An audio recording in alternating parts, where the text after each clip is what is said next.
조합제 TV 시청자 여러분 안녕하십니까? 2022년 11월 7일 새벽 2시 5분입니다. 정진석 국민의힘 비상대책위원장은 기자 출신입니다. 기자로서 특종도 많이 하고 상도 받고 한 정통 저널리스트 출신인데 아주 목소리가 좋습니다.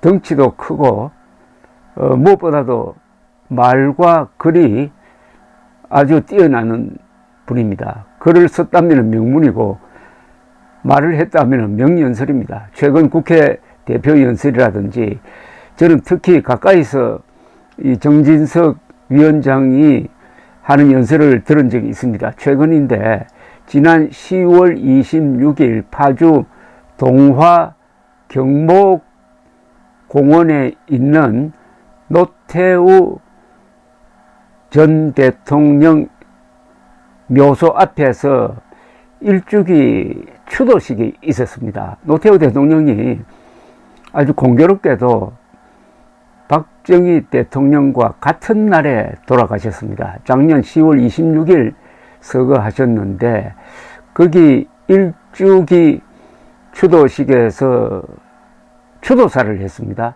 추도사가 한 5분 정도였는데 정말 잘 쓴 그리고 멋지게 연설을 한 명연설이었습니다.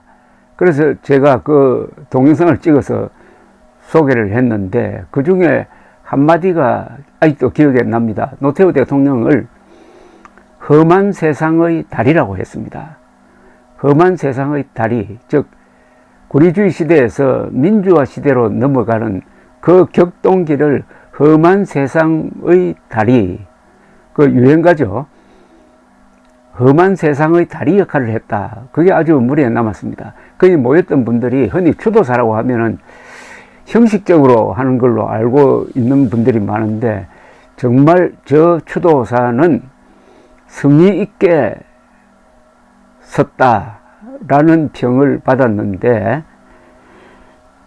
어제 윤미향 무소속 의원을 겨냥해 가지고 대한민국이 지금 4개의 북한에 둘러싸여 있는데 하나의 북한은 대한민국 안에 있다라는 아주 재미있는 표현 그리고 문학적인 이 기운이 드는 글을 SNS에 올려가지고 상당히 화제가 되고 있습니다. 페이스북에 4개의 북한에 포위된 대한민국이란 제목의 글을 제가 읽고 요건 꼭 소개해 드려야 되겠다는 생각에서 새벽에 나섰습니다.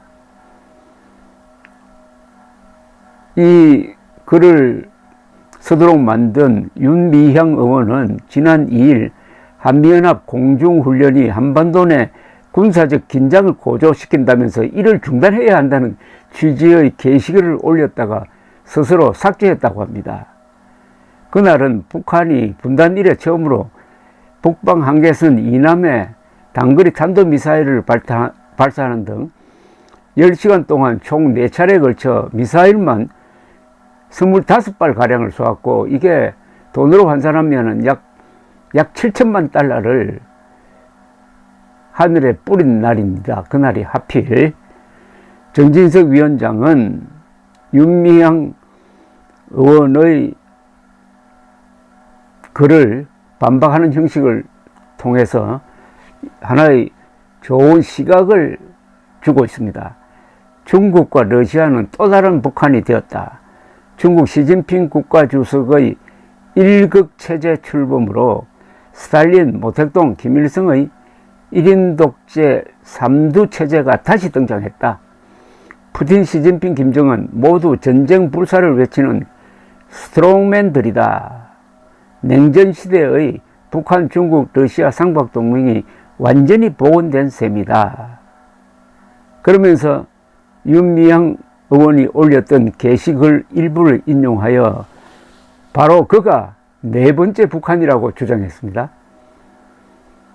윤 의원이 SNS에 한미 군사훈련 중단을 요구했다가 삭제한 일본, 미국 그 누구의 개입 없이 우리 스스로 우리 안보를 지켜야 한다고 한 말을 인용을 하면서 미국, 일본을 이 땅에서 쫓아내고 대한민국을 지키자고 한다.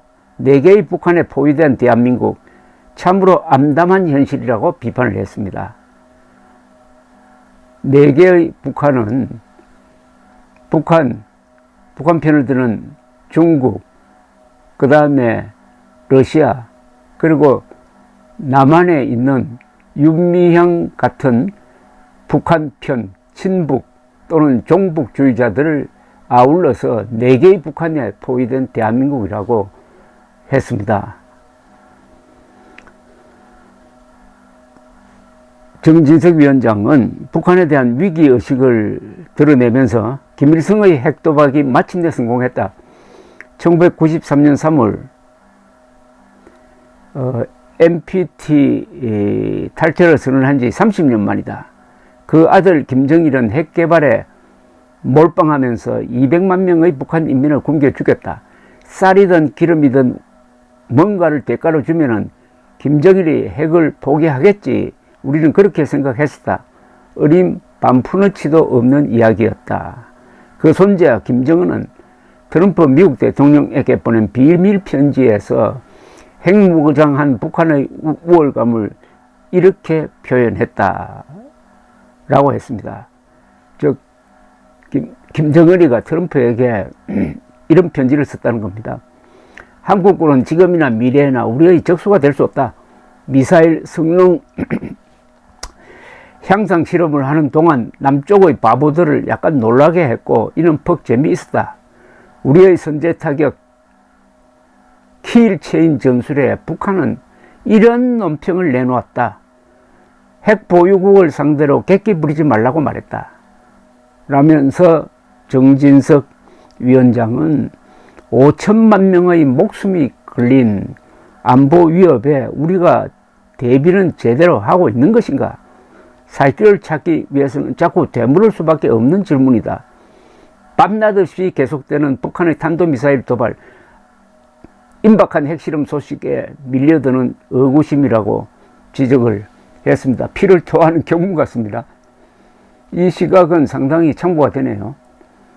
대한민국은 4개의 북한으로 포위되어 있다. 그 4개의 북한이 3개의 북한은 다 핵무장이고 하나는 남한에 있는 대표적인 북한 세력이라면 민주당이죠. 특히 이재명 한미일 군사 훈련, 연합훈련까지 반대하고 윤미향은 민주당은 아니지만 같은 생각이고 지금 이 방북에 김정은이가 핵무장 해가지고 계속 미사일을 쏘아대고 핵실험을 준비하고 있는 이 마당에 핵이 없는 우리가 미국, 일본의 도움을 받아가지고 5천만의 생존을 지키겠다는 그 몸부림을 치는 한미 군사훈련을 반대하는 사람이 있다면은 그 사람은 정진석 위원장이 이야기한 대로 북한 그 자체라고 봐야 되죠. 4개의 북한에 포위되어 있는 대한민국이 그 국민들이, 그 국군이, 대통령이 어떻게 행동해야 하느냐. 김정은이는 사실은 핵미사일에 목숨을 걸었습니다. 우리도 목숨을 걸어야 합니다. 한쪽이 목숨을 거는데 다른 쪽이 목숨을 안 걸겠다고 하면은 노예가 되든지 돈을 갖다 바치든지 하는 수밖에 없습니다. 대한민국은 4개의 북한으로 포위되어 있다. 아주 간략하면서도 정확한 한반도 상황의 일종의 정의였습니다. 데피니션이죠. 전진석 위원장의 이런 문제의식이 국민의힘 또는 윤석열 정부의 정책을 통해서 표현되어야 하고, 그러려면 빨리 핵미사일 방어 훈련을 해야 합니다. 핵미사일 민방위 훈련을 해야 합니다. 국민들은 하겠지만 우리 국민들도 핵미사일이 날라올 때 어느 쪽으로 피신해야 되는지를 알아야 되는 것 아니겠습니까? 이 훈련을 해야 우리 국민들이 비로소 북핵의 위험성을 실감하게 되는 것입니다. 감사합니다.